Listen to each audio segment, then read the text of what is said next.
Well, doesn't matter. Lost the live stream, lost the connection, so I figured I'd live stream again. I don't got shit else to do today, right? But sit here, be high as shit. So that's what I'm doing.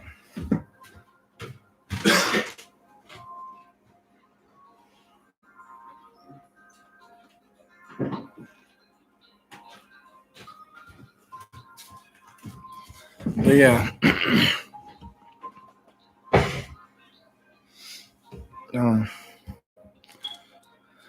Holy shit, I'm feeling it. What's going on, Wise Fox?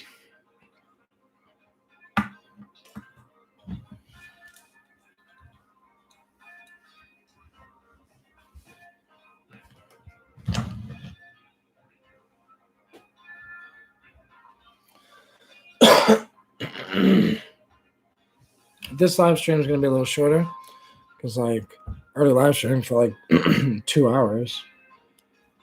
So I'll probably just live stream for another like 30 minutes to an hour or so, and then I'll be out of here.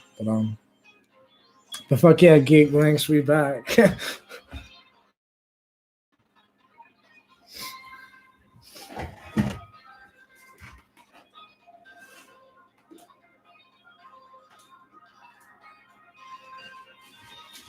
So I got this wild pine resin that I was thinking about like trying. Like you guys probably couldn't see it with the shitty camera, but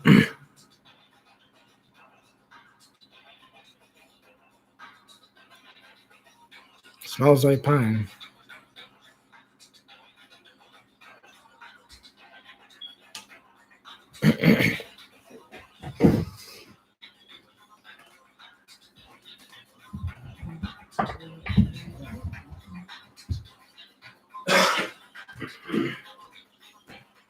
Man, I'm high as fuck, bro. And then motherwort got me just feeling it. I feel it through my body. It's kind of like this. Yeah. Let's get a little higher though.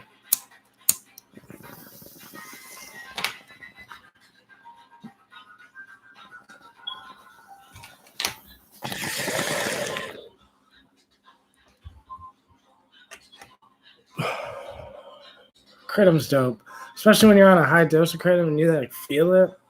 You can feel it.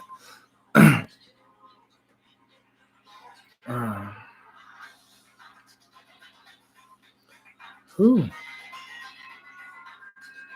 That motherwort can like kind of reminds me of an edible where it's like it kind of like puts you out.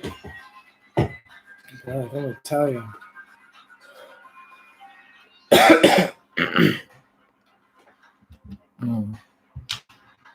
I do prefer motherwort extract where it's like it's a water soluble extract because it's more isolated and it's mostly stachydrin. When it's like a motherwort, a water soluble extract is mostly stachydrin and leonorine. When you're just eating the plant like I just did, you're getting all the molecules in it. So I feel all of it. So it does feel slightly different. But it still feels great. Like I'm so good, like I can close my eyes, like roll eyes in the back of my head. It's weird. It's an interesting thing.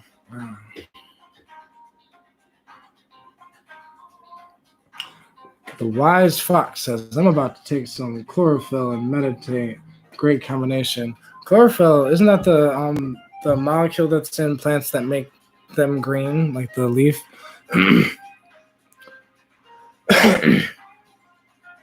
If it is, then it's chlorophyll is the molecule that I was trying to think of the other day that is only one basically step away from being our red blood cell molecule, the molecule that makes our blood red, and the molecule that makes plants green.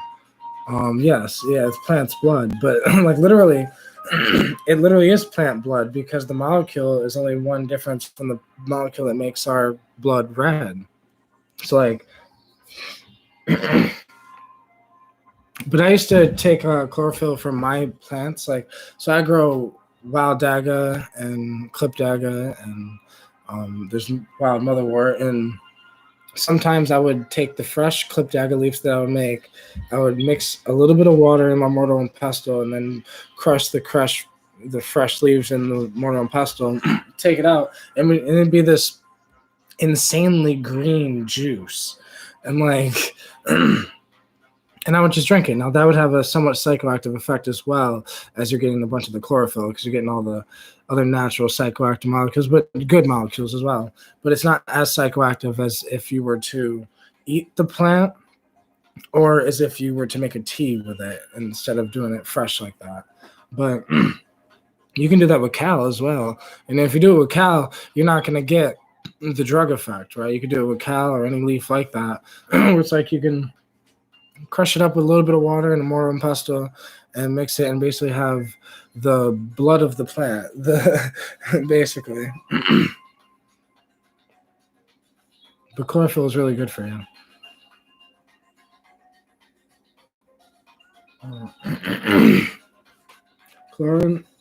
Colonial silver. Heard of it? Never really done much research on colonial silver.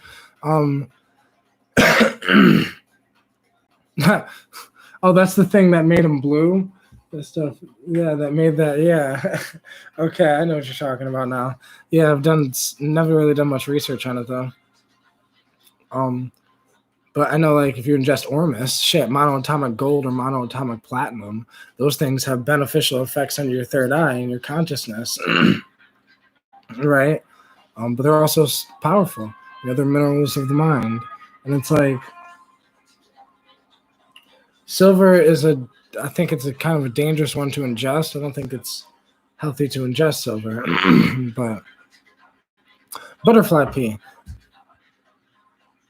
Isn't that let me know, is butterfly pea the blue thing? Is it the tea that, like, if you make a tea with it, it's blue?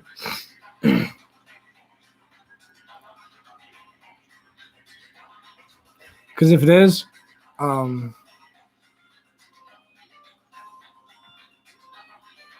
if it is, this is butterfly pea right here. So I have this really strong water soluble freeze dried extract right here of butterfly pea extract, and there's still about 4 grams in here. I've only used about 1 gram. But yeah, there was no drug effect to it, but I did feel more energized, more something. It just felt healthier. Well, it's filled with antioxidants, and I didn't know that, so that would, I guess, explain why I felt just more energized or something, just healthier, just more of a pep in my step, replenished. But the Wise Fox has been taking monatomic gold for 2 weeks now. That's dope. Monatomic gold is an interesting thing. Now, I was always careful with monatomic gold because when mixing it with psychedelics, it can help push towards psychosis or towards like HPPD, things like that when mixed with psychedelics. So like, I used to take, like a week or two on Ormus, a week or two off, a week or two on Ormus, a week or two off type shit. But I was only experimenting with it. And then once I ran out, I never bought any more. Now I'm probably going to soon, but Ormus, only because Ormus is a beautiful thing. But I prefer the pure powdered Ormus that it has no salt taste to it whatsoever. Because that Ormus, like pure powdered Ormus that has no salt taste to it whatsoever, it has more of like a almost metallic taste to it, but not really, kind of a chalky taste to it, but not really. It's a weird taste, but I feel like that Ormus works better than the ones that were mixed with water or the ones that are mixed with like the ones that taste like salt. There's nothing wrong with them. They just also have a little bit of the salt left over from extraction. It's not 100% pure Ormus. There's still other salts in the Ormus, but there's nothing wrong with that. It's just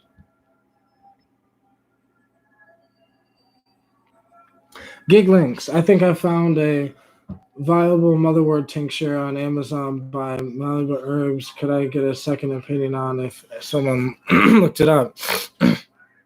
My only thing with motherwort tincture is it's a completely different. They're completely different molecules. I've made, because motherwort tincture is most like an alcohol extract. Is it's motherwort that was sitting in alcohol, and you buy the alcohol tincture. Now, those are basically the alcohol soluble molecules. Now, some of the water soluble molecules still leak in, but you get a lot of the alcohol soluble molecules. I personally don't really like those alcohol soluble molecules. I personally prefer water. Oh, now if it's a vegetable glycerin one, then it is the water extract. I don't know. I guess I just prefer like the pure extract, because then I gotta worry about dosing and pricing and all this other shit. So I've always just preferred just to get like the just to get the plant and make an extract myself. It's always cheaper that way. But whatever way is easier for you, right? Some people don't like, to the process. So some people it's just easier just to. Because I have right here, I got a vegetable glycerin extract of Acacia confusa. It's a vegetable glycerin extract. So it's the water soluble molecules. And it's not that potent when smoked. It's not that potent when eaten, but it's gives something. It contains NMT. It doesn't contain DMT, but it contains NMT. So there is when smoked, it does have like a DMT-like feeling to it, but NMT is like really mild when it comes comparing to that aspect of things. But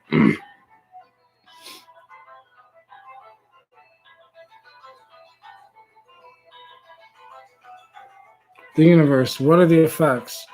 The effects of what?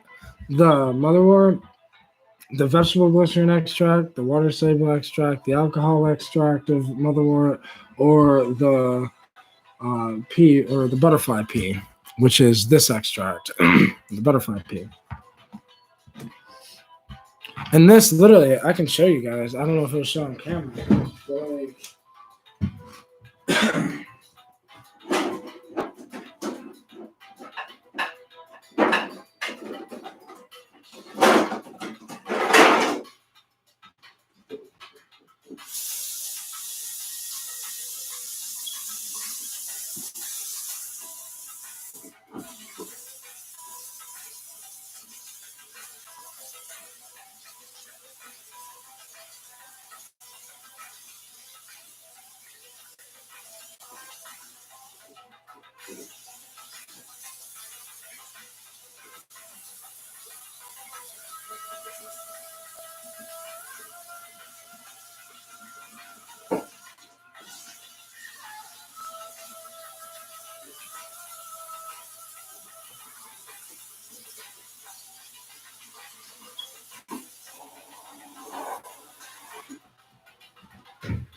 it was just. All right, so you're talking about the monoatomic gold, right? So the monoatomic gold is really it's hard to explain, because I explained this to somebody last night when I was talking to him just in a chat, and I was explaining how monoatomic gold has this psychoactive effect, but it's literally just really gold, like the real gold that we use, gold itself, the gold that you would you use as currency. You break it, it's just a bunch of atoms connected together, and you break it down into monatomic fold. It's a drug form. It gives a nice comfort feeling, connection. I feel more connected to my thoughts. I never stumble on my thoughts. Like right now, me trying to think of what it does, if I was on it, I could explain that better, because being on it, even my thoughts seem more connected to each other. Because gold is a superconductor. So basically it helps superconduct the molecules that are already inside of you, including all the molecules that you're using right now to comprehend the conversation, and also just do the things you're doing in life. Dopamine, serotonin, norepinephrine, and it kind of greases the gears for you. And for me, But then there's also this spiritual feeling to it, this psychedelic feel to it, where I feel connected to the planet more. I can feel connected to my steps more. I feel connected to the music more. Um, but you also feel good. You feel just like this immense, like you can get enough of it and you start to feel really trippy like and blissed out and uh just beautiful. Now it's interesting because it's just gold, and you can have monoatomic platinum because the Ormus I had was a 50-50 mix of monoatomic gold and monoatomic platinum.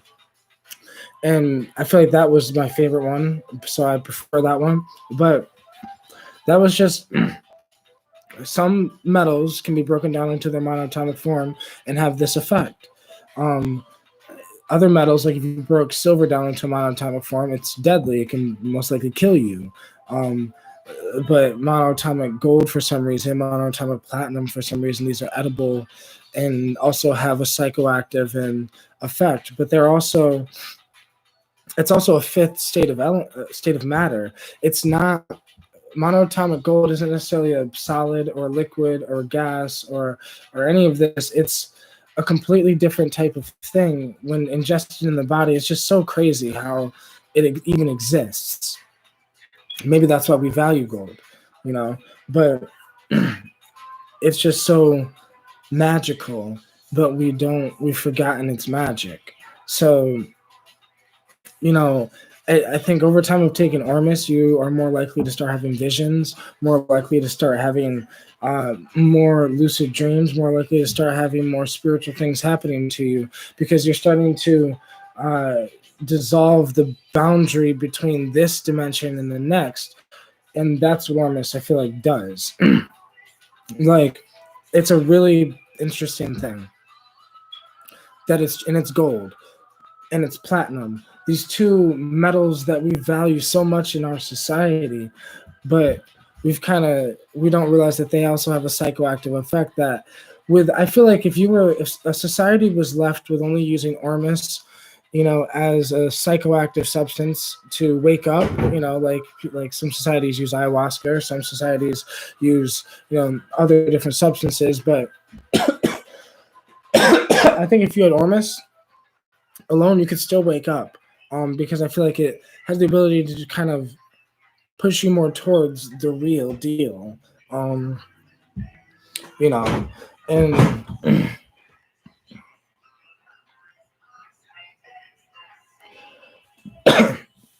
Patrick Sinclair says gold is particularly a superconductor more closely excuse me, more closely linked to people with melanated skin. The Egyptians used gold as a tool as much for its beauty. No, I think the Egyptians originally, I think gold, because gold will be found even in the mines, right? If there are gold mines, most likely you will find monoatomic gold. And, there are historians that say that, the monoatomic gold was cooked into bread, which is possible. Now, it's regardless of how they did it or what they did, because you can mix. I'm pretty sure it's just because it's a simple process. I think it's just mixing gold with lye or something like that. You got to break gold down to its monoatomic form, or you can use just dead sea salt. You can use salt because salt contains minerals, and one of those minerals is Ormus, or trace amounts of Ormus, trace amounts of gold in its monoatomic form. So it's like, that's why people can make Ormus from sea salt, because it contains trace amounts of these things. And I think these things are extremely valuable. And I think societies like the Egyptians, it shows, right? But even having gold sit on your skin for a long period of time might have an effect. Gold rings, gold this, gold that, slight microdose amounts, right? Because you're getting a very small microdose amount of Ormus every time you're eating sea salt. So that's why sea salt's so much more beneficial for you, because the people who eat normal table salt, they're not getting all those trace minerals. So there's no ormus in table salt. There is no other trace minerals in table salt. It's just plain table salt.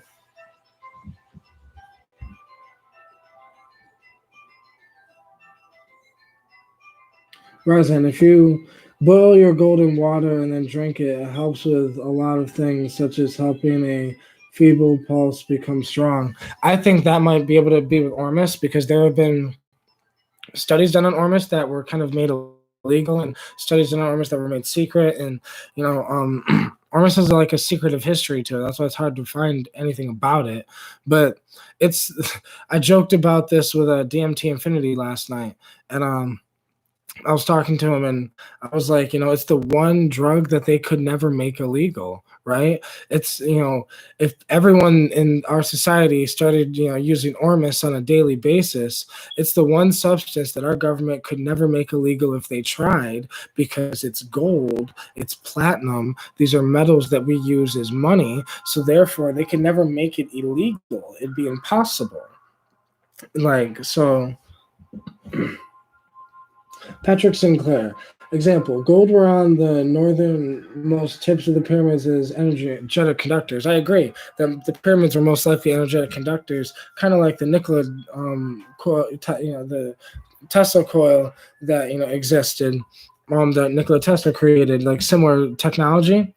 But I think the reason why gold was valuable in the first place is because it had multiple values. That most likely they were, because I think gold has the ability to wake up the consciousness, wake up the third eye. By doing that, expanding the consciousness in primitive human beings causes an intelligent boost. So in a society of people where most people were kind of primitive, the Egyptians stand out to us. The Greeks stand out to us.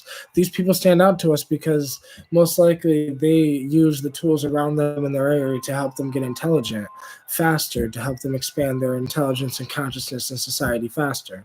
So, I think ormus had a lot to do with it, and gold in general, them realizing how valuable gold can be, on multiple levels, especially with conducting energy. It's possible that they also, there's multiple aspects of it. That's how gold got a lot of its value, right? Now, the Greeks used motherwort, right? The Greeks used motherwort for heart issues, but they also had this drink. I forget what it's called, but the Kykeon or something like that. But it was like this drink, and some people say it could have been Hawaiian baby woodrose seeds or a strain of morning glories. Some people say that the blue lotus was in it, and most likely more history leads towards it being the blue lotus, a lotus flower, because the Greeks were doing trades with the Egyptians, trading the lotus flowers, and they were trading, right? So it's like the drinks that were used in these like get-togethers for basically philosophers in a way, a lot of people are saying it had a psychedelic in it. A lot of history leads towards the blue lotus, but it leads towards it being a mixture of multiple different plants. Some people say it could have had the morning glory in it because you can because the morning glories and the Hawaiian baby woodrose, these things are, even if it was a morning glory and it wasn't fully psychoactive, you can just add a little bit of it to make it a little more psychoactive than just a blue lotus tea type shit. And it's like, you only would need to soak it in the cold water. You wouldn't need to do anything else. So it would be a simple method. And, it's the same thing with a lot of these ancient drinks, a lot of these ancient cultures, they come from, but Dirty Dan says, Mark, you're so humble. I don't know about all that. I would say sometimes, I'm not as humble as I would like to be. Sometimes a little more rough around the edges than I would like to be. But that's just me, right? I'm probably so humble right now because of the motherwort. You can thank the motherwort for that. The wise fox just took some, and my crown chakra is going crazy. Fuck yeah. That's another thing I like about it. I took some motherwort, and I feel like motherwort affects the heart because my heart is going crazy. It's sending this feeling through my body in a way, and then I also feel it in my head.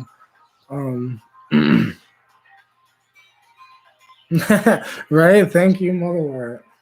Because I just feel so. uh,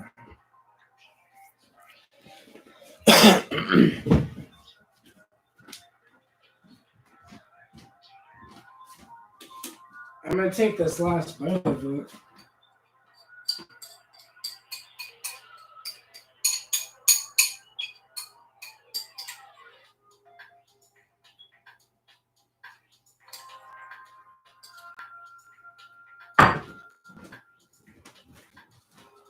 Whew.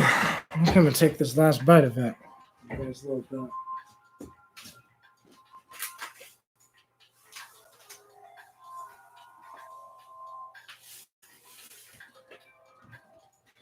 Motherwort's just interesting. Plants are interesting. I fucking love plants.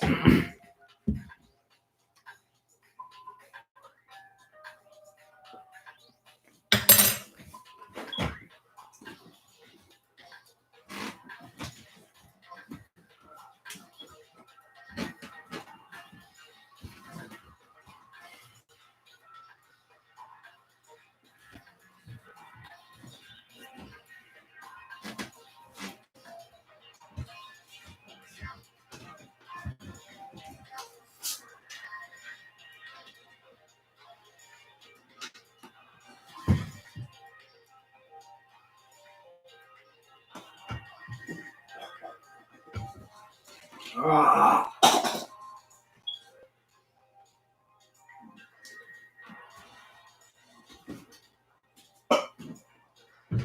Ah.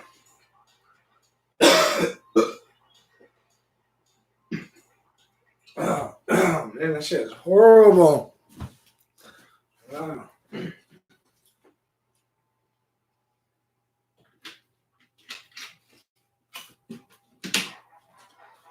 But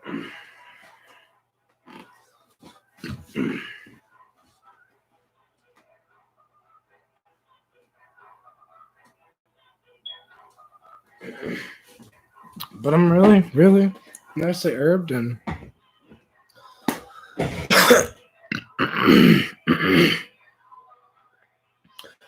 Giggling says it was such a tragedy, man. I mixed 2 of your live streams, and one of them I was already falling asleep when you just started your stream. But I'm glad I got to talk to you today, man.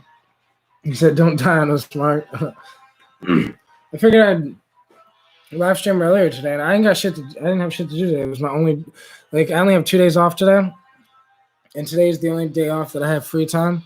So if I go live this week, it's gonna be late because literally from 10 o'clock at night until about 6 in the morning is my free time. And it doesn't matter if I have to work or not. I usually go to bed about 5, 6 in the morning. Wake up latest when I work, the latest I wake up is 10. When I don't work, the latest I wake up, today I woke up at 12:30. But that was only because I knew I had today off and I needed the sleep. But I've just been grinding hard. So late night, I've been getting really high and getting high as fuck. Because I was talking to somebody about it, and I was talking to another guy about it too, explaining that on live stream, at night, if you want to see the genuine high as fuck real me, come to a live stream at night, because a live stream at night, I'm generally like that when I'm really high, it's like your barriers fade away. Human beings, we're so up and tight when we're on camera because we want the world to look at us a certain way, but realistically, it's fuck. I like to be myself, and I think that live streams allow me to be myself a little more than the videos, and especially at night when you get really high. But Lucy is feeling good. I just redosed. Oh, that's dope, bro. I'm glad you're feeling nice.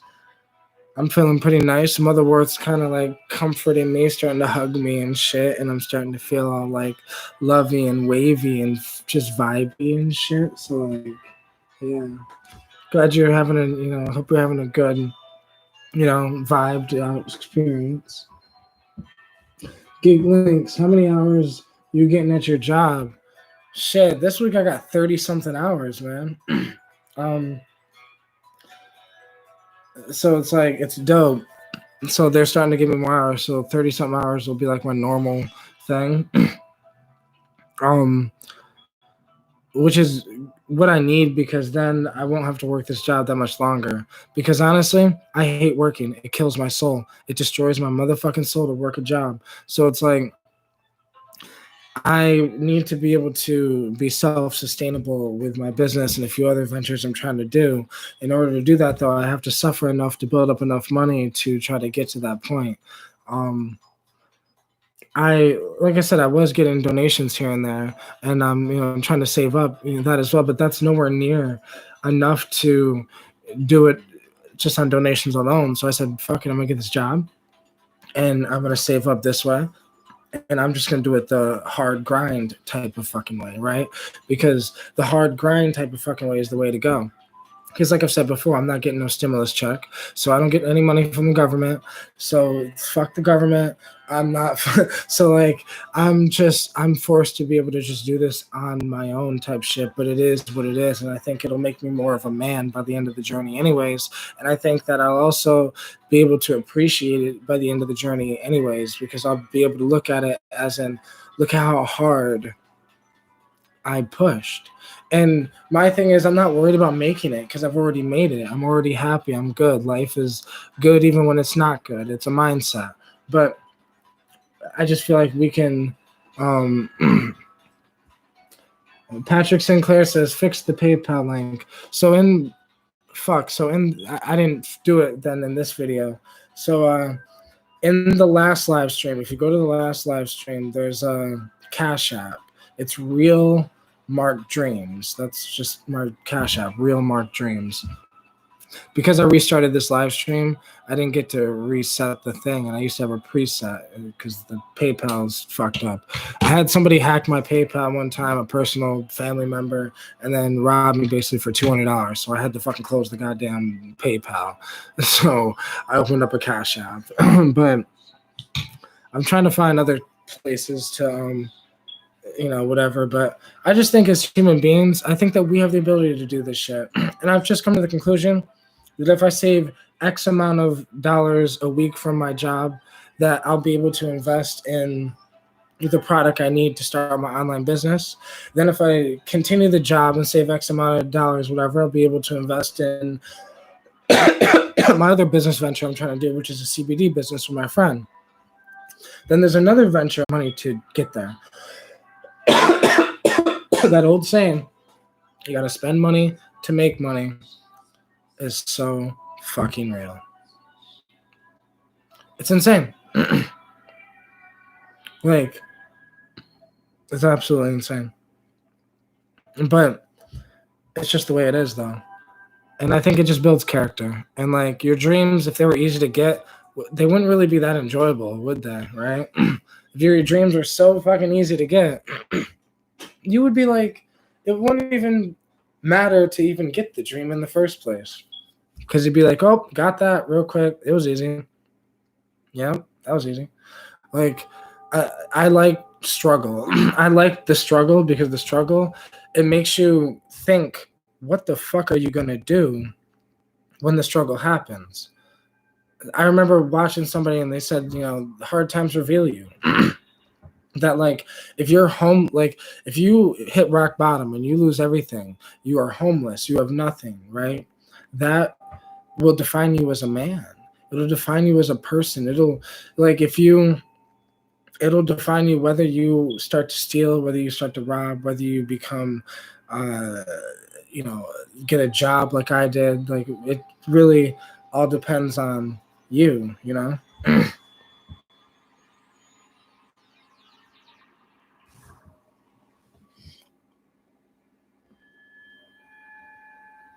The Wise Fox.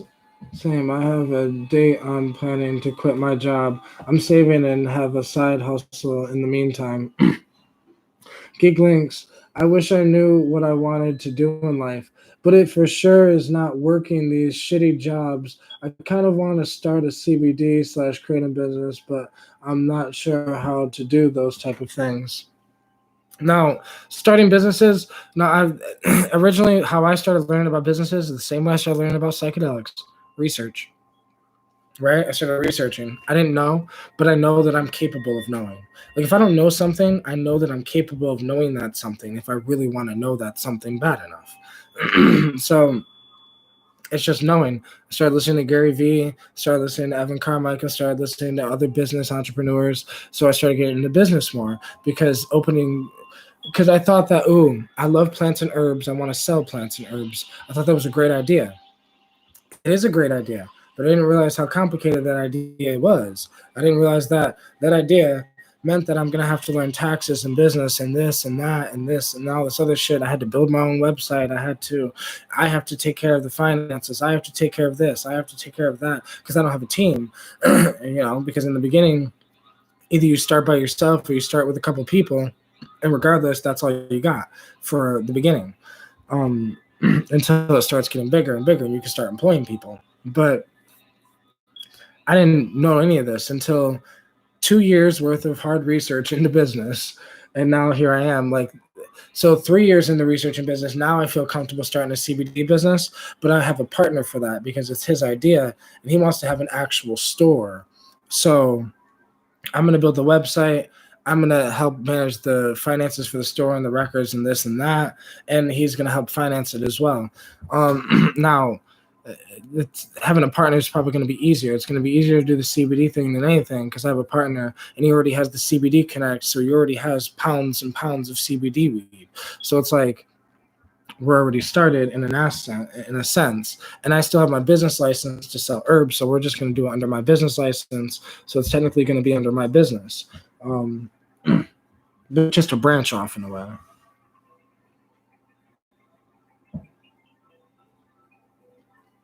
Dirty Dan.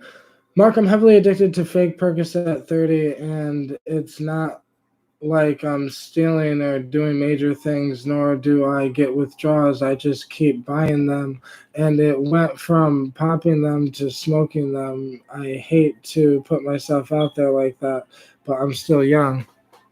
Well, just wean yourself off, bro. Like all jokes aside, I think it's I was on pills.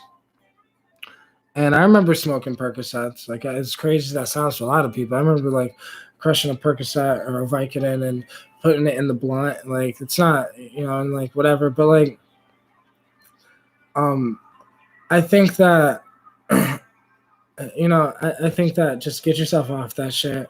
And if you need to, start smoking kratom extract. Like replace things to get get off of the Percocet by taking kratom extract. And usually I don't recommend kratom extract to people because kratom extract is a powerful thing as well. But kratom extract, a lot of people in the kratom community look down upon smoking kratom extract, but you can smoke kratom extract. It does have a somewhat potent effect or psychoactive effect in the sense. The same with Michigan Hirsuta extract, and the same thing with a lot of extracts.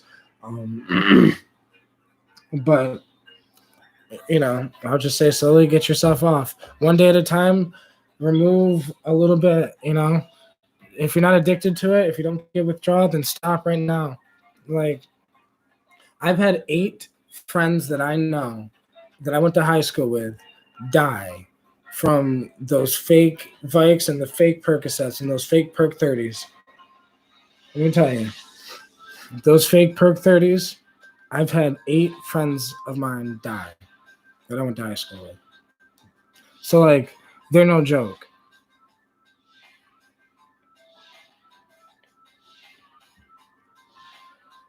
Ryzen, the less possessions you have, the less you have to worry about losing. Less is more. I disagree. I agree and I disagree, Ryzen, because I think when you're so focused on having less possessions, it's almost like you're in the fear of losing. It's like, don't be addicted to having possessions, but also don't be scared of losing your possessions because they're just possessions. Like even the most, like what I've come to realize is even in a love situation, if you're in love with somebody, a lot of times you're scared to lose your loved one. You don't want to lose the person you love. You're attached to them.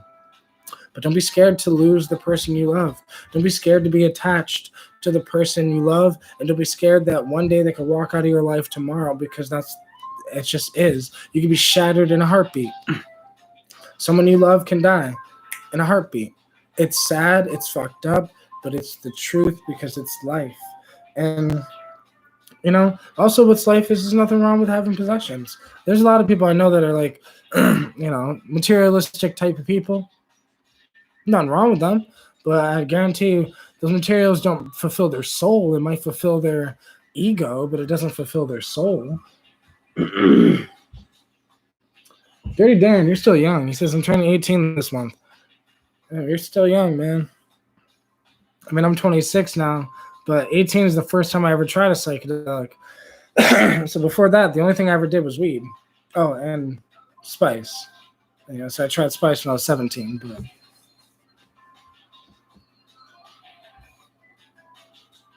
Bone Code Bronc Tongue. What's going on? Hey, bro, can you recommend top 5 or top 10 herbs or plants? Okay, so if I can get to a top 10, I'll get there, but I'm really high, so I'll start with cannabis. Cannabis is my number 1. I would say motherwort, Leonoris cardiaca, is number 2. Blue lotus, number 3. Specifically the blue water lily, number 3. I'm trying to think of another one because I'm gonna mention like the top 5, but these are not going to be psychedelics. I'm trying to think of ones that aren't psychedelic. Blue vervain is another one, and also I would say kratom.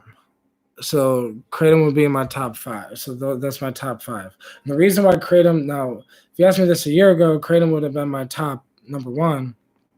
But kratom is slightly addictive, so that's why I said top 5, because it's the most addictive out of all the plants that I mentioned. But yeah, it's one of the most beneficial, though. So it's like a pro and a con type thing.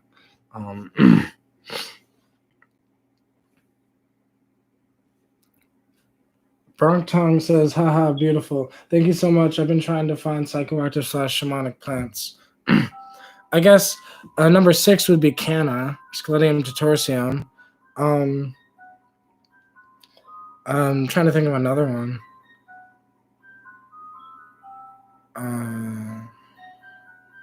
Yeah, I don't know. Can't think of one anymore right now.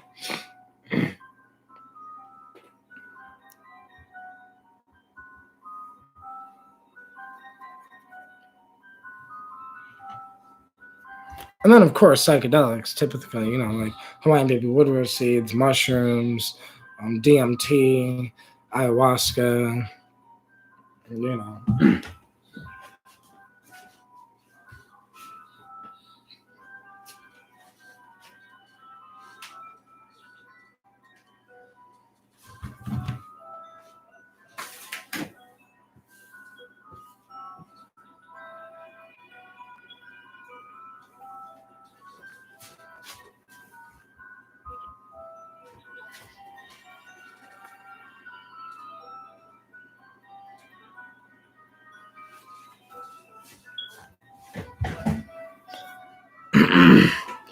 Yeah, that's a dope song. Who don't love Spangle? Getting Spangled the fuck out of over here.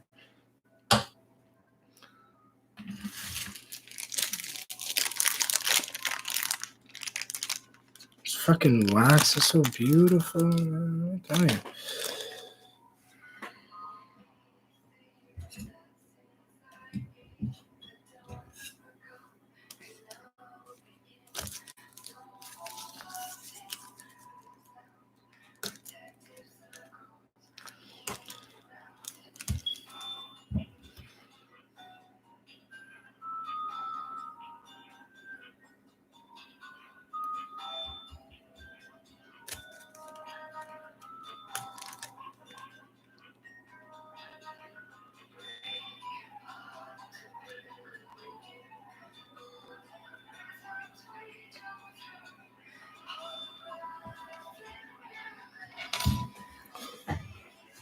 Hope everyone's packing their bowls, bongs, whatever they're smoking on.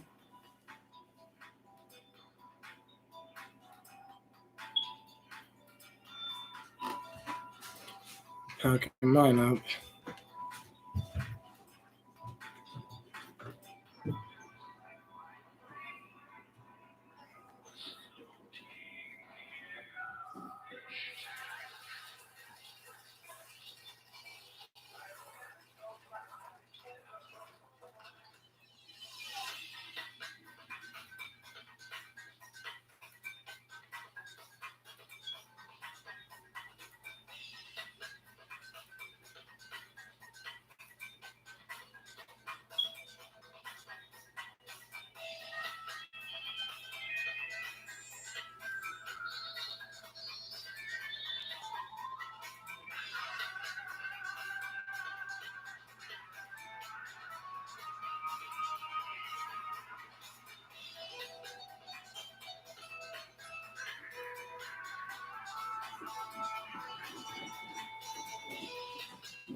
Ooh.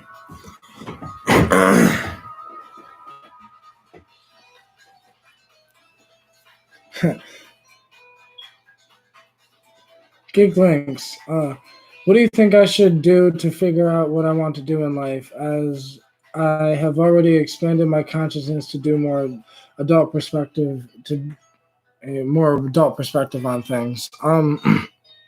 Try a bunch of shit. Try as many things as you possibly can. I mean, just so much. Just try a bunch of shit. Cause like, the more shit you try, the more you'll be able to get to decide whether you like that thing you tried or not.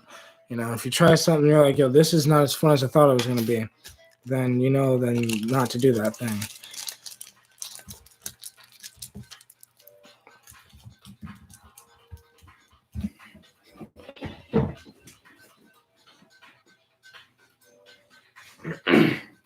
Fuck yes.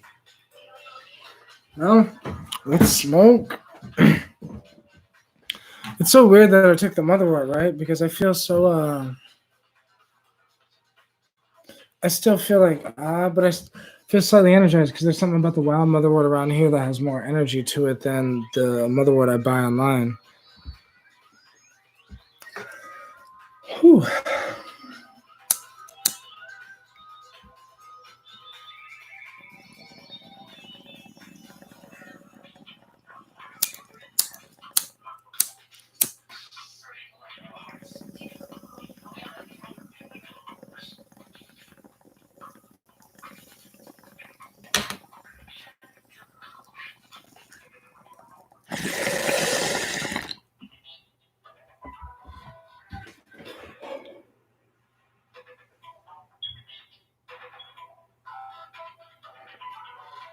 That shit tasted good.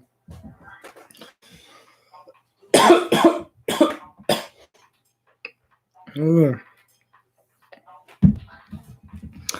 I can feel that shit in the fucking.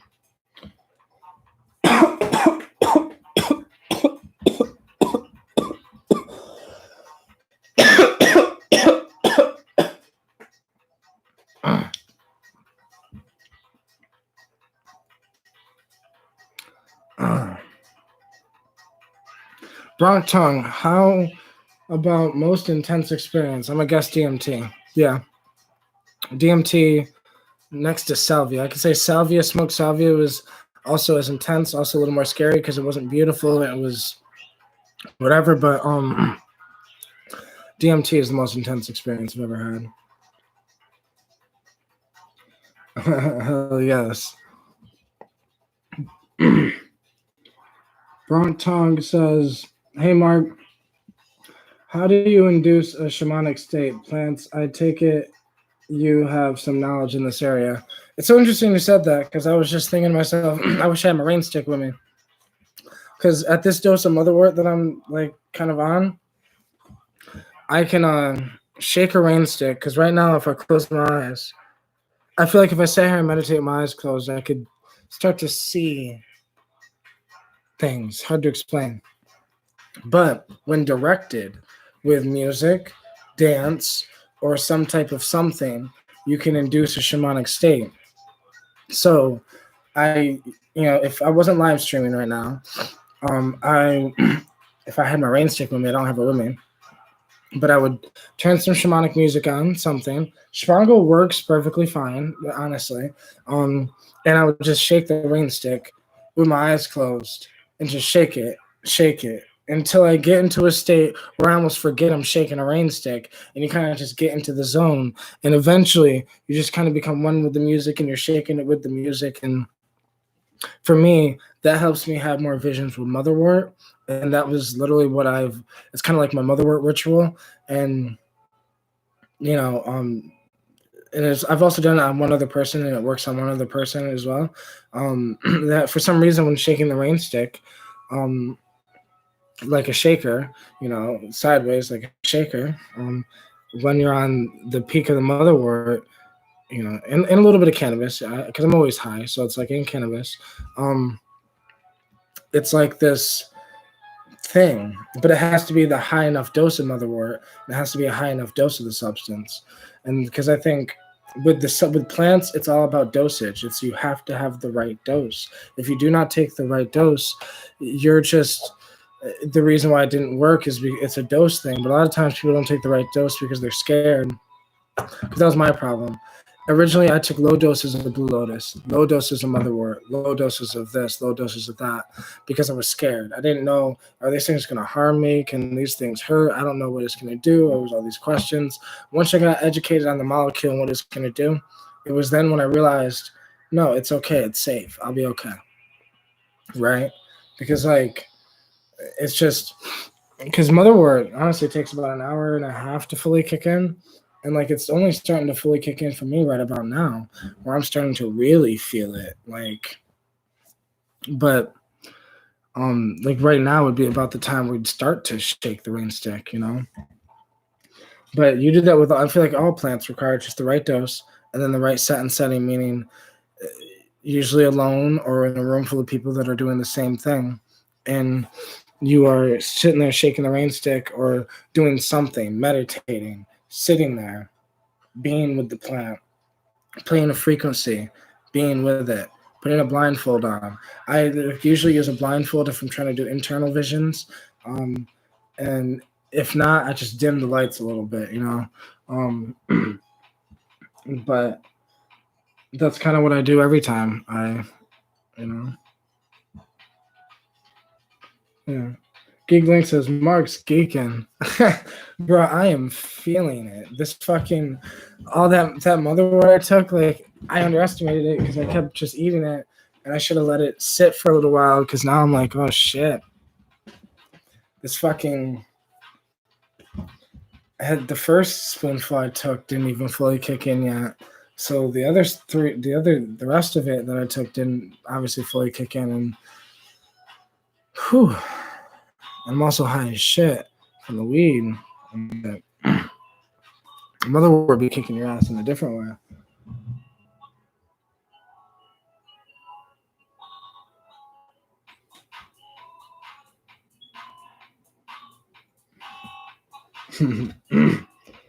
Subby is crazy.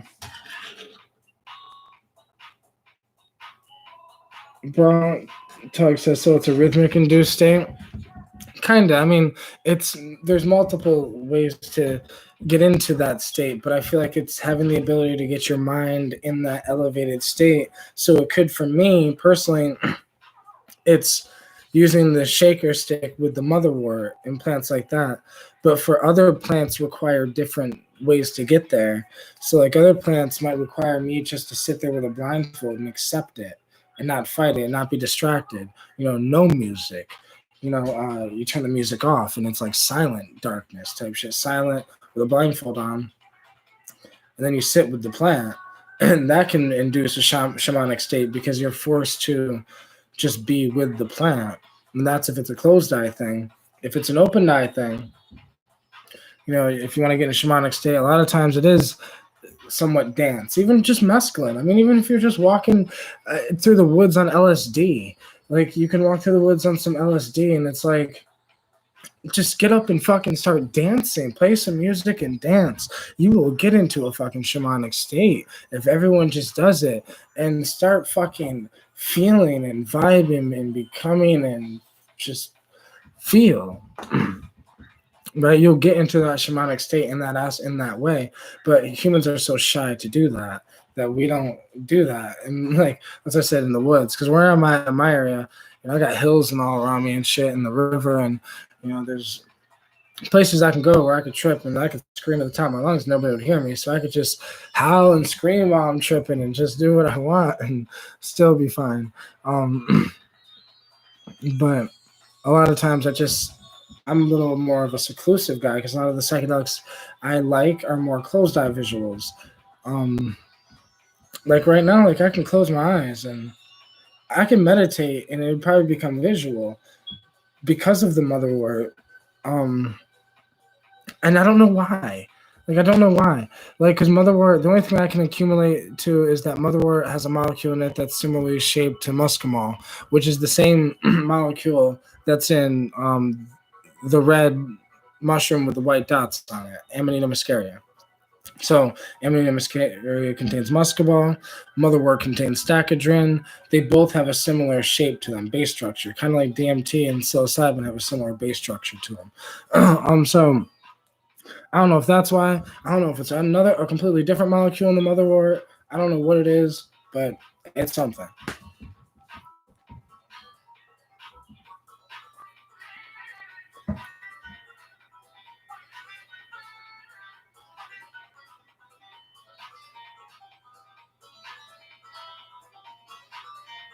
Dirty Dan, I'm on LSD with possibly fentanyl. Yay to the LSD, but damn for the fentanyl. Because let me tell you, bro, I've had 8 friends I know die from fentanyl, mainly because they got off of it, were clean for 6 months, or something like that, and then tried getting back on it at the same dose and died. Though that's some dangerous shit, and there's safer things out there like kratom extract or kratom, or Bronk Tug, where did you learn about all this? Erwin? I learned about everything I know, honestly, from the internet, but it's hard to explain. Like, from everywhere. YouTube, Google, Erwin, the Darknet, because the Darknet doesn't just contain drugs and evil shit. It also contains books and information. There's there's so much shit out there in the world and different things. And let me tell you, YouTube alone, you can learn. There's like teachers that teach college classes on YouTube. You can watch a college class through YouTube. You can do this and that. There's so much shit you can do. And I just spend my time wisely. And I don't really watch Netflix that often. I don't really watch Hulu that often. All I do is really educate myself on what I'm doing. I read a lot of research papers and research articles, especially on molecules. Like if I'm, researching motherwort, I research the molecules and the molecules inside of it. I take screenshots and things like that so I can remember, so I can always go back to the information just in case. I'm working on a documentary on morning glories right now, and I had to do a lot of research on LSA and the history, and that's all screenshotted so I don't forget.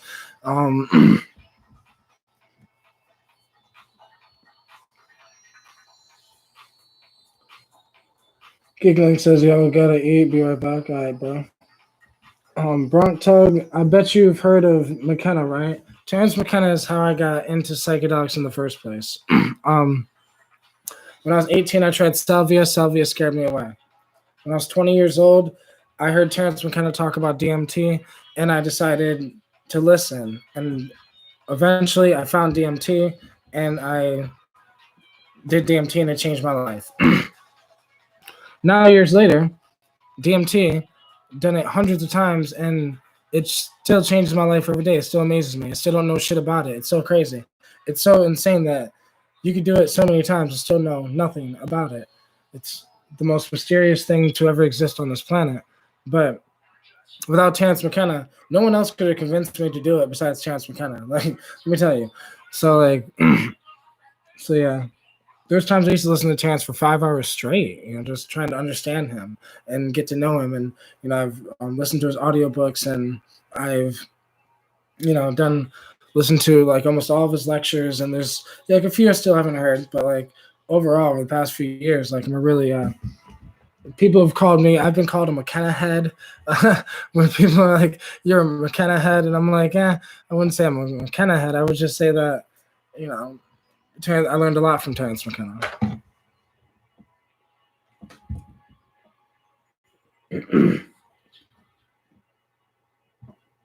The internet is a great tool. It is a great tool.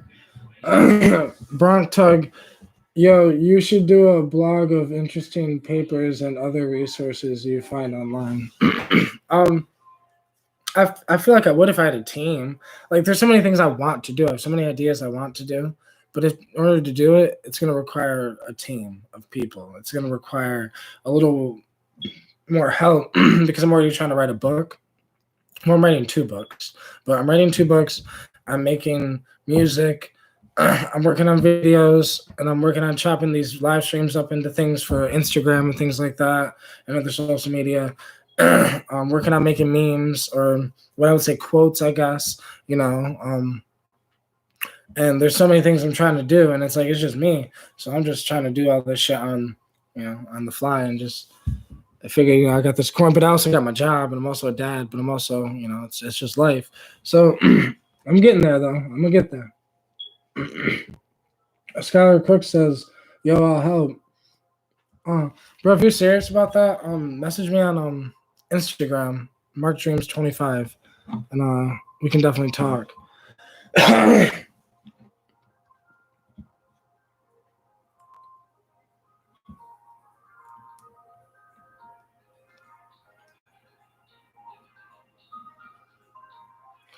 Roseanne, during this quarantine, I learned how to play my first instrument, the Native American flute. Oh, that's fucking awesome, bro.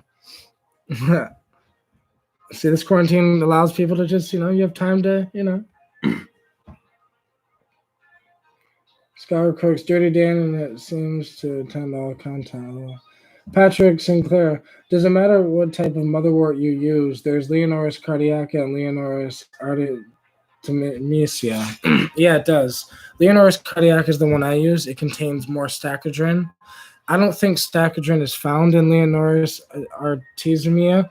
I think there's also Leonoris japicana or something like that. And they're all motherwort.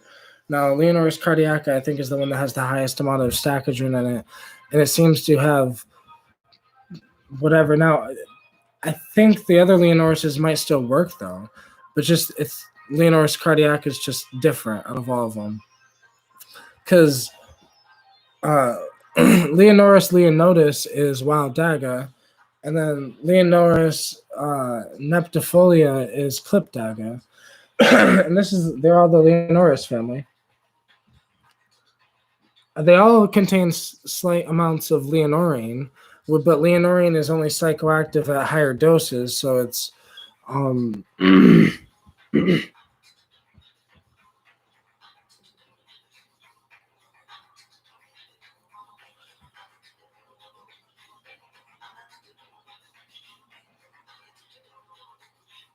okay. Dirty Dan. Sorry, I understand. Yeah, true. Most freaking. Skylar Cooks. As in, we watch all the content. Yeah, you got it right. Attending. Fuck yeah.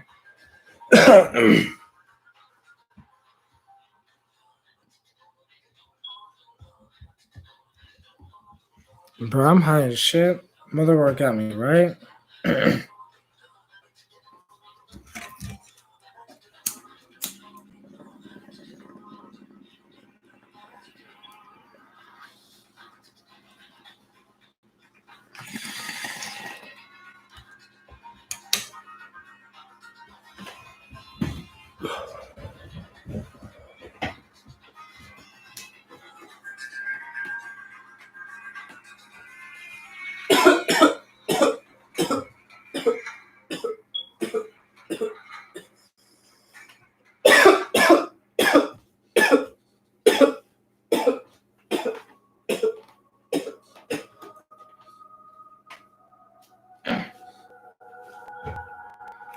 Ooh.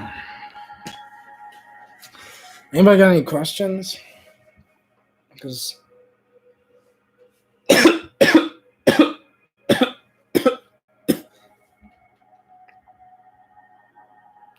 gonna be an interesting night, because motherwort's just kicking in fully, and it was definitely a high enough dose, and all the weed mixed with it.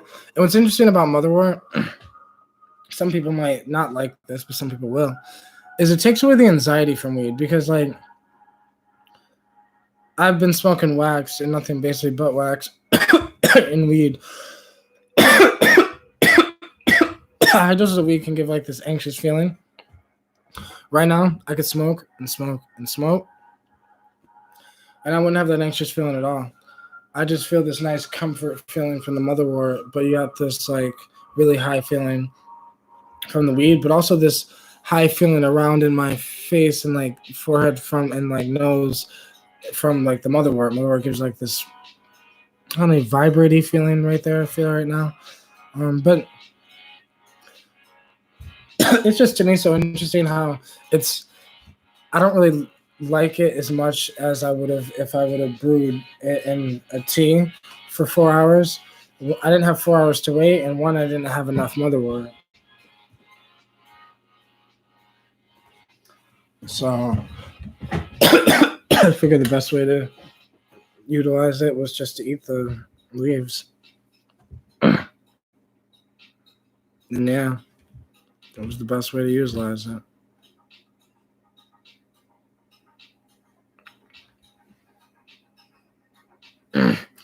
All my processes are the same. I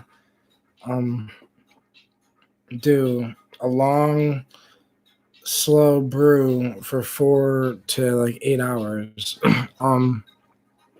Any plant I use, it's anywhere between 10 to 20 grams of the plant in a pot that is like medium size, not ginormous like a spaghetti pot, but like one of the ones with a handle on it, the one handle you put on the stove.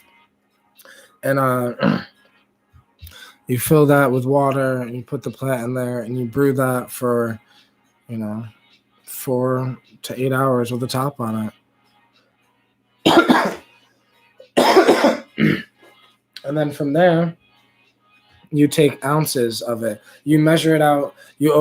For me, I always practice, with that, by doing that method, always get a glass where you can measure out an ounce of the liquid. And you take 1 liquid ounce of it, maybe a half a liquid ounce, depending on how, whatever, but half a liquid ounce. And then, boom. Then you can see how potent it is and go from there. And now, I always do research on the LD50. I recommend everyone does the same. So if somebody does, a plant and they brew it that way and they brew it at a high, potency, and you have a tea that looks almost like Pepsi, then you need to measure it out by the ounces, but also look up what's the LD50 of the molecules inside of it. What are the molecules inside of it? And that can just be a quick Google search. Where's the molecules inside of it? Also, a quick Google search of what is the LD50 of whatever that molecule's name is. So I've typed in what is the LD50 of stachydrin, what is the LD50 of leonorine, and I've figured out these things are extremely safe. These things, the same thing with what is the LD50 of THC. If you look up the LD50 of THC, that's the reason why THC doesn't kill anybody. Whatever the LD50 is will depend on whether the drug can kill you or not, realistically.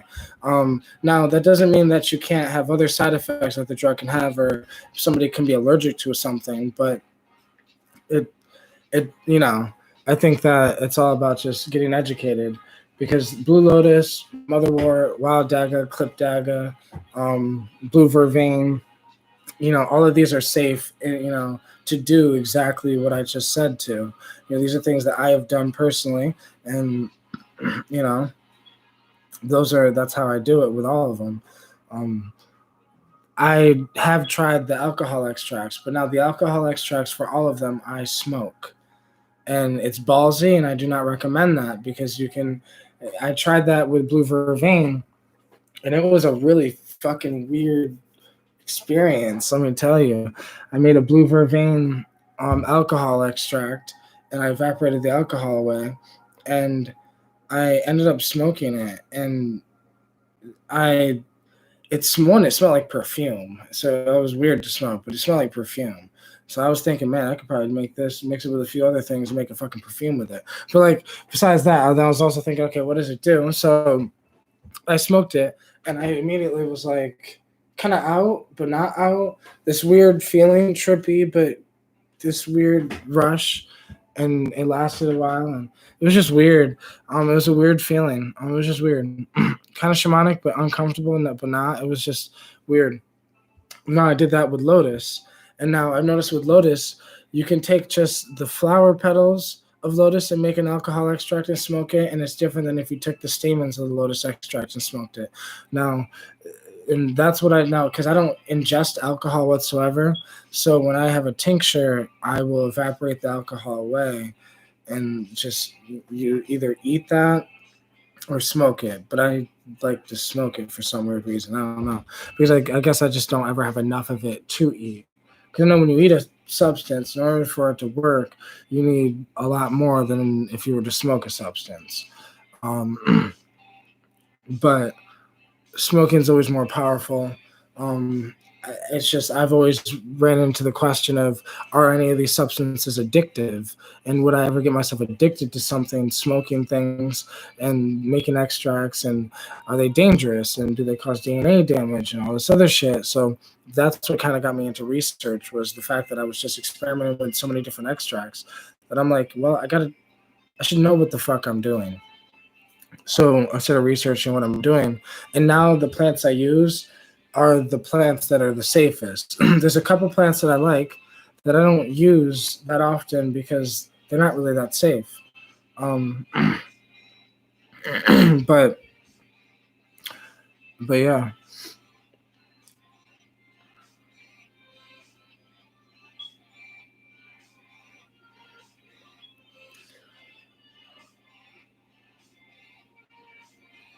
Geek Link says geeked eyes all low and shit.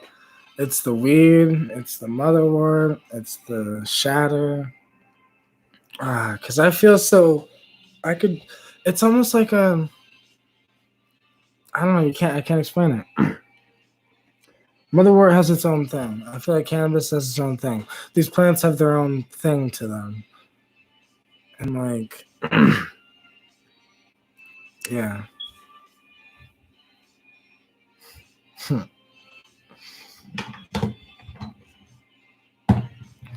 I also got this stevia extract.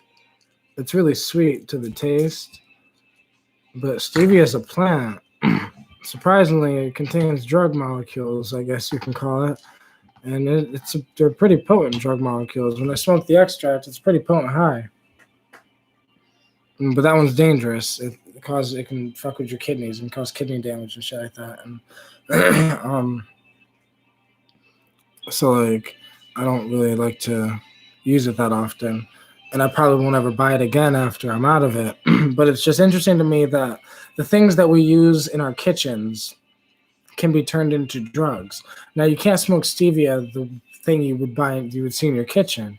You have to grow the stevia plant itself and make an extract with the plant itself. And but same thing with acacia, it's like acacia confusa and so many other plants and lemon balm and yeah. Because all this wax is right here, right, is either an alcohol extract. I have no idea. It's either an alcohol extract, a butane extract, or a propane extract. It's one of them, right? So that extract is just the extract of cannabis. And I do that same thing with other plants and smoke it similar that I smoke this wax from cannabis. And I found out that some plants are just interesting. They have much different effects when done that way than when drinking teas. It's just so interesting.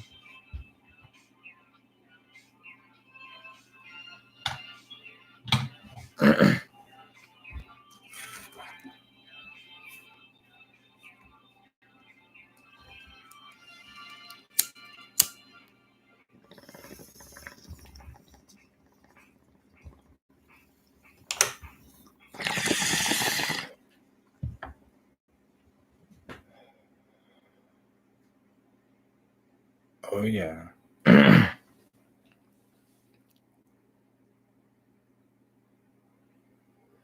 God damn. That motherwort is like...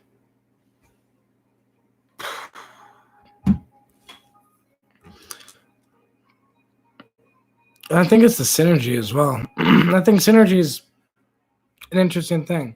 Mixing different things together. Even though cannabis is cannabis, I'm still smoking cannabis while I'm on motherwort, and it's a mixture, and you know, it just feels so beautiful. Like I could just sit here and lay back. Like I said, I could probably meditate and have visions and shit. I genuinely think it's how you take the plant. Like if you only used, I don't know, psychedelics for a party setting, that's all there'll ever be. But if you've only taken psychedelics in a shamanic setting, that's all there'll ever be. If you gotta get out of your setting sometimes. And like it all depends on your setting.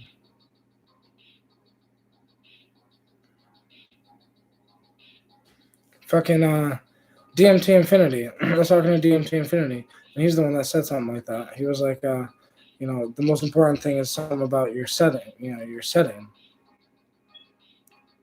Well, the set. He was like the set. Set, because your mindset matters the most when you're, going through any experience.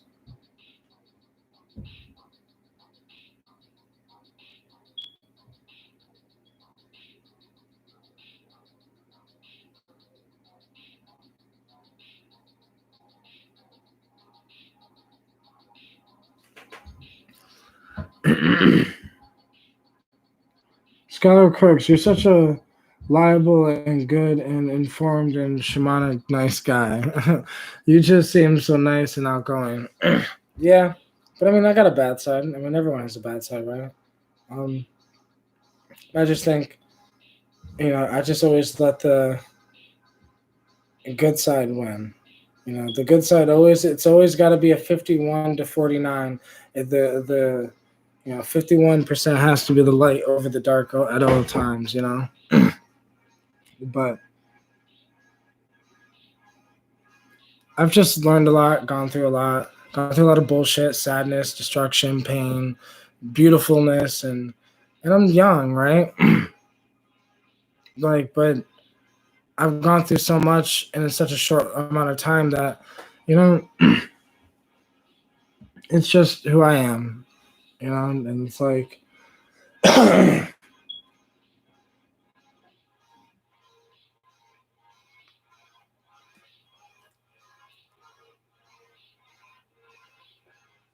Patrick Sinclair would be interested in learning more about how you prepare them in future videos. Very informative. For now, I just smoked a joint, just started experimenting with tinctures, want to branch out this year.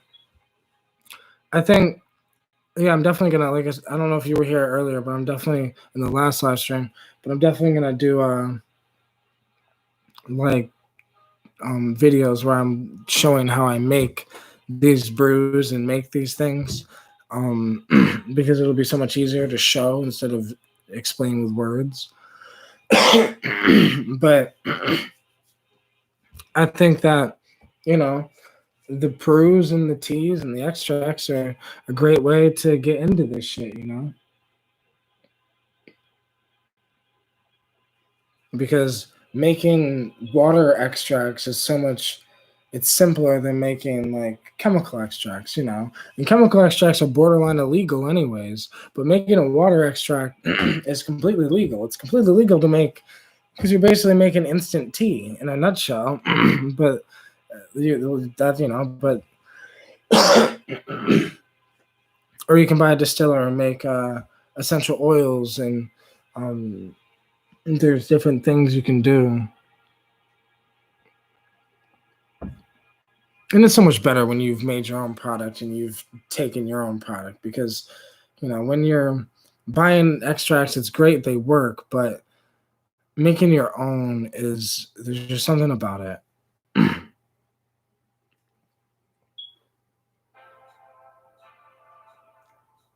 Skylar Cooks, I'm 16, too young to.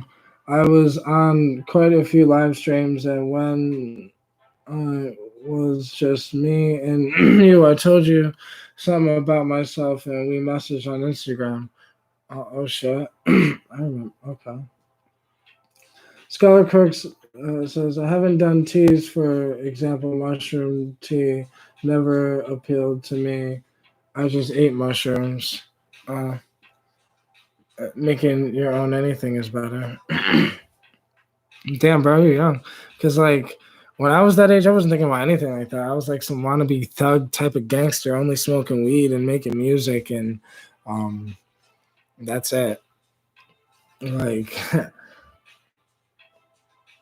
my girl was pregnant at the time with my first child when I was 16. And when I was 17, my first child was born.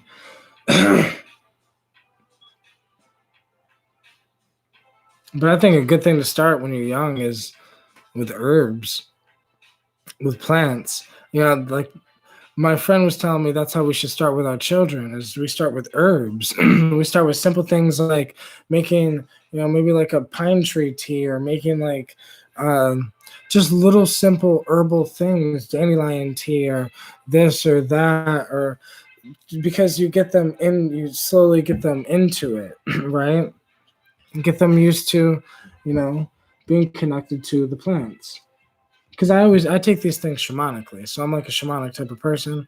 So like to me, this is my like shamanic. It's just a way of life. It's just the way I think. It's what I.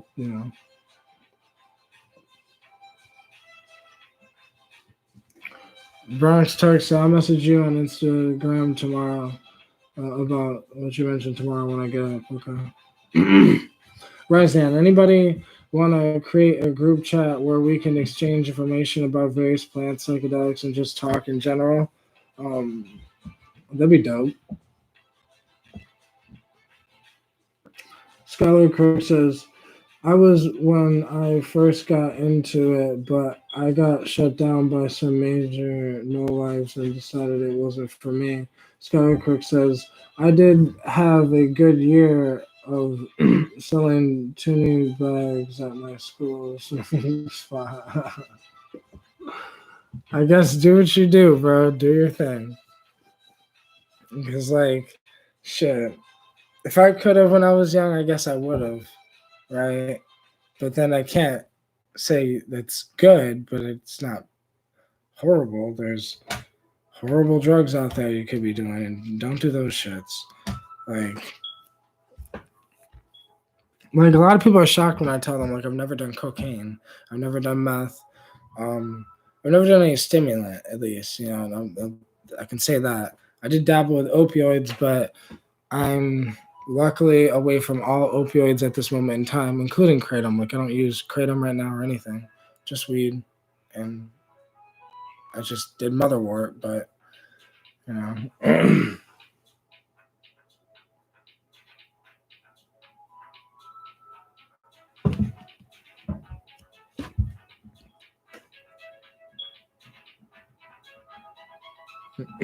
Scholar Cooks. Everyone was broke, and I'd scale out these tiny amounts and just ask for Tony's such change.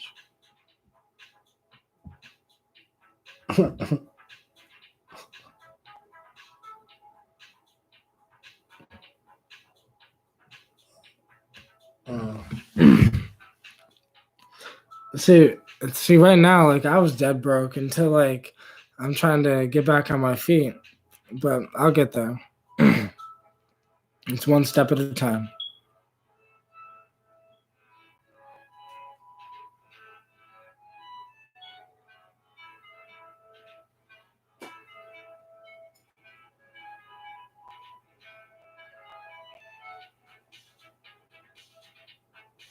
Scholar Cook says, yeah, the kid everyone looked up to at my school and had a teacher, mom, that had everything and protected him. Basically, he's sold so much crazy stuff.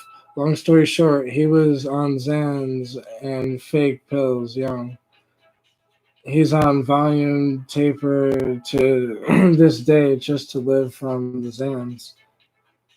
Don't fuck with pills, bro. Stick to plants and psychedelics. Fuck yeah, bro. I fucks with that. Because, like, plants and psychedelics are generally, I feel like, where it's at. because like I've gone down the pill route, and like why there's no need.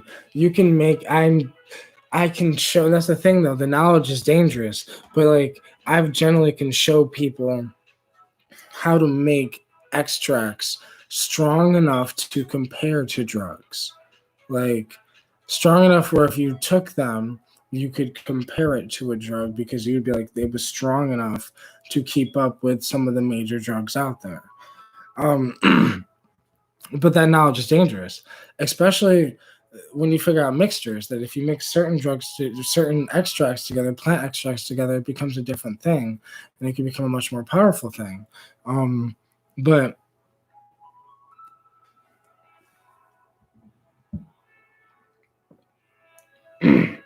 he says, but he was only selling mushrooms, weed, and shatter after he got off the bad shit. But he stopped selling mushrooms and doing them because he was too reckless and did them like every day. So eventually, I mean, I just went like that with Hawaiian Baby Woodrow seeds, for like all my experiences with Hawaiian Baby Woodrow seeds was in the past 3 months. He said he had bad trips, hated it from doing them so damn much, and stopped selling it, and only sells and does weed and shatter now with his volume taper. Well, I mean, some people just honestly get scared of the psychedelic, and it's, because I don't believe in bad trips. I just think that a bad trip is when the psychedelic is trying to show you what it actually is, and it's not this drug. It's much deeper, and it can get deeper. It's some shamanic shit, right? But if you do them all the time, yeah. I know a guy that used to do LSD all the time, and like he was like, when he's not tripping, he still seems like he's tripping. Like it's just,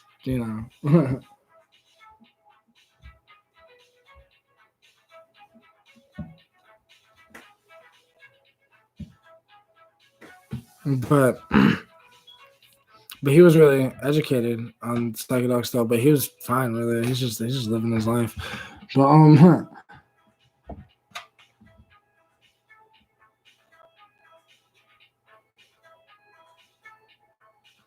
Bronx Tug. I like how you said YouTube. Like because like I think YouTube is, people who use YouTube are a little different because a lot of other social media sites, right? And just, and Google all around realistically, yeah. But like a lot of social media sites are condensed, like TikTok and things like that are so condensed where it's like the information of what they're trying to get out is so condensed into a flash that like you're just flashing to the next thing and flashing to the next video, and then it's like you get the quick second to get a quick joke out, or a quick second to get a message out, or a quick second to get that boom real quick, to then boom. And then I think it's great and all, but I think if you consume shit like that for so long, I think it does something to the consciousness. I think that's why our attention span as a human species is so short. There's very few people, like that's why I like podcasts, because podcasts, you have the ability to like have a long form of a genuine conversation, and people who watch podcasts usually have a longer attention span than people who don't, because they're able to listen for a longer period of time, and videos are longer than,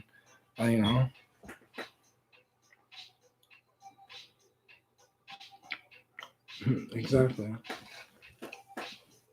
Right. But I'm going to take this hit, guys, and I'm going to get up out of here. So I hope everyone has a amazing, night. And yeah.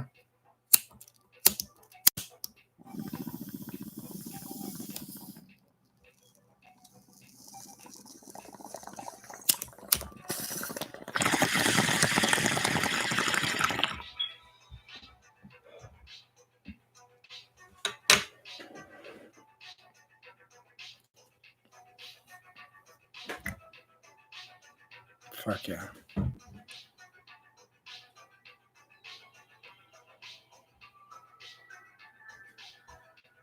Skylar Kirk, see you too, bro. Hope everyone has a good night, and I'll see you guys in the next live stream.